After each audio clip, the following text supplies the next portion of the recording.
एक राजा था, उसकी दो रानियां थी। बड़ी रानी की कोई संतान नहीं थी, किंतु छोटी रानी के एक पुत्र था।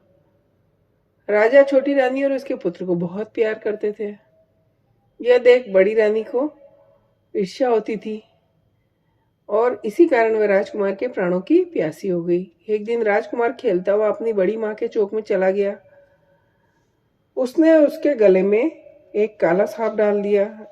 राजकुमार की माता दशा रानी का व्रत करती थी। वह लड़का दशा रानी का दिया हुआ था, तो दशा रानी की कृपा से लड़के के गले में पड़ा हुआ सांप अपने आप ही सरक के चला गया।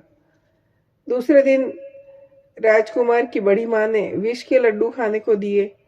वह लड्डू लेकर जो ही खाने लगा तो ही दशा रानी ने किसी दासी के वेश में प्रकट होकर लड्डू छीन लिए और वो लड़का नहीं मरा। तब रानी को बड़ा चिंता हुई कि किसी न किसी तरह इसको मारना चाहिए। तीसरे दिन पुनः राजकुमार बड़ी माँ के आंगन में खेलने गया। तब रानी ने उसे पकड़ के गहरे कुएं में डाल दिया।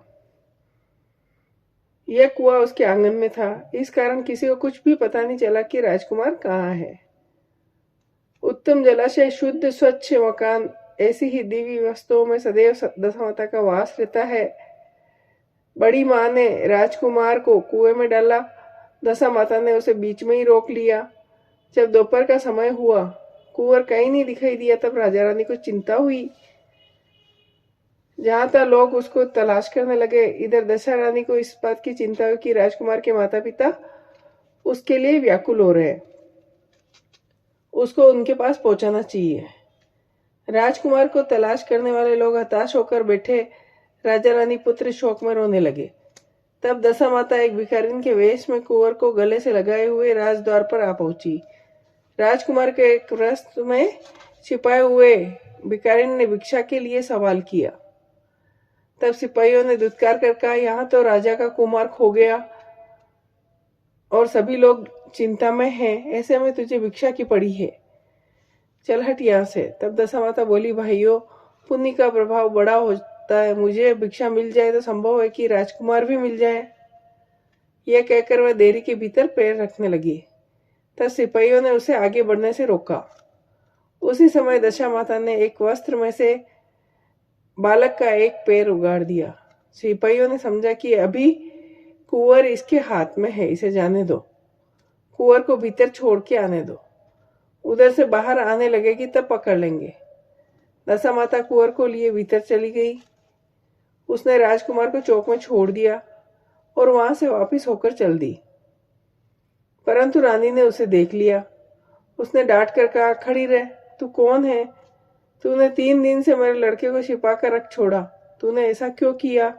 ठहर जा, इसका जवाब तो देती जा। दशा माता उसी क्षण ठहर गई।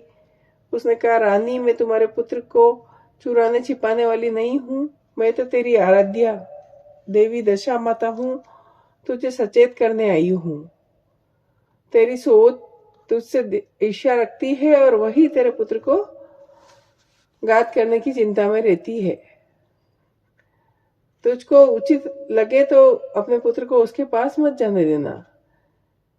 एक बार उसने कुंवर के गले में सर्प डाल दिया, एक बार विष के लड्डू दिए और अब की बार कुएं में डाल दिया। सो इस बार भी मैंने रक्षा की है, इस समय तुमको चेतावनी देने आई हूं।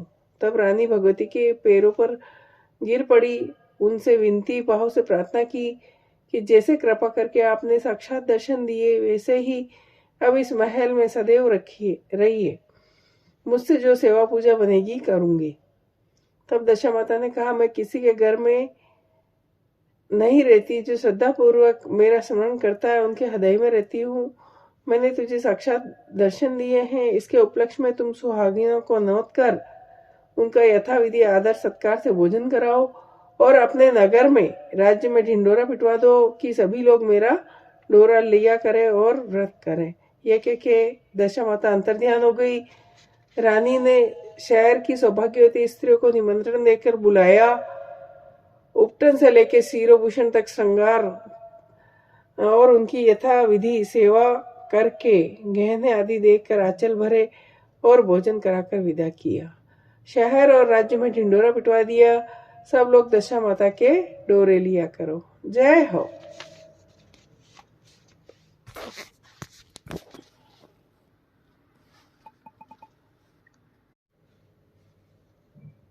एक राजा था, उसकी 2 रानियां थी। बड़ी रानी की कोई संतान नहीं थी, किंतु छोटी रानी के एक पुत्र था। राजा छोटी रानी और उसके पुत्र को बहुत प्यार करता